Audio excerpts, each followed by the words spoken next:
नमस्ते, स्वागत छ तपाईँलाई हाम्रो युट्युब च्यानलमा र आज हामी F1 भिसाबारे युएसको लागि तयारीको बारेमा सबै कुराहरू यस भिडियोमा समेट्नेछौँ।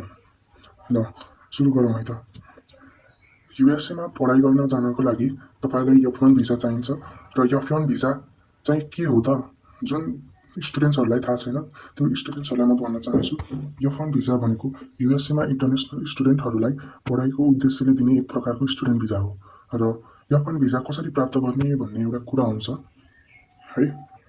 F1 भिसा एप्लाई गर्नको लागि तपाईँले एससिभिपी एप्रुभ स्कुल छान्नुपर्नेछ। यो एससिभिपी भनेको student and exchange visitor program हो। त्योको प्रोग्राममा चाहिँ कलेज या युनिभर्सिटीमा चाहिँ एडमिसन लिनुपर्नेछ र त्यसपछि अर्को उसमा फर्म I-20 प्राप्त गर्नुपर्ने आवश्यक छ र एडमिसन पाएपछि तपाईँले यो फर्म पाउँछ जुन तपाईँको भिसा एप्लिकेसनको लागि इम्पोर्टेन्ट छ र सेभिस फी तिर्न पर्नेछ। $350 यस सेभिस फी अनलाइन तिर्नुपर्छ। DS 160 फर्म फिल गर्नुहोस्। Online non immigrant visa application form DS 160 भरेर सबमिट गर्नुपर्छ। भिएस इन्टरभ्यू सेड्युल गर्नुहोस्। तपाईँको नजिकको युएस एम्बेसी या कन्सुलेटमा भिसा इन्टरभ्यूको लागि टाइम फिक्स गर्नुहोस् र इन्टरभ्यूमा सजिलो भएर जानुहोस् है। इन्टरभ्यूको बेला तपाईँको डकुमेन्टहरू जस्तो कि I-20 DS 160 कन्फर्मेसन, सेभिस fee receipt, passport, financial proof र एक्सेप्टेन्स लेटर लिनुपर्छ।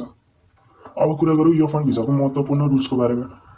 फुल टाइम स्टुडेन्ट तपाईँले फुल टाइममा क्लास एटेन्ड गर्नुपर्छ, मिनिमम क्रेडिट आवर्स कम्प्लिट गर्नुपर्छ र वर्क रेस्ट्रिक्सन्स तपाईँले अन क्याम्पस पार्ट टाइम जब मात्र गर्न पाउँछ 20 घन्टासम्म मात्र।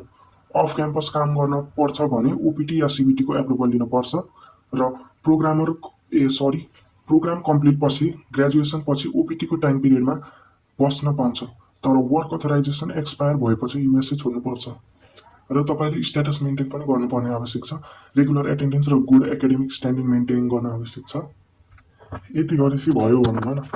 अब F1 भिसा एप्लाई गर्न त स्ट्रेसफुल लाग्न सक्छ तर यो टिप्स फलो गर्नुभयो भने चाहिँ आसान हुन्छ।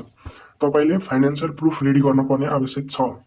तपाईँले पुरा कोर्सको लागि फाइनेन्सियल सपोर्ट देखाउन पर्छ। इन्टरभ्यू कन्फिडेन्स चाहिँ तपाईँमा हुनैपर्छ। इम्बेसी इन्टरभ्यूमा कन्फिडेन्स र क्लियर एन्सर दिनुपर्छ र डकुमेन्ट चाहिँ तपाईँले डबल चेक गर्नै पर्छ। हेर्नुहोस् सबै डकुमेन्ट ठिक छ कि छैन हेर्नुहोस्। अनि तपाईँले फ्युचर प्लान क्लियर गर्नुहोस्। पढाइपछि के गर्न खोज्नुहुन्छ यो ठिक लेख्न र बोल्न सिक्नुहोस्। यति भएपछि तपाईँलाई युएस भिसा लाग्यो भनेर बुझ्नुहोस्। एकदम सजिलो छ। कन्फिडेन्स पर्यो है।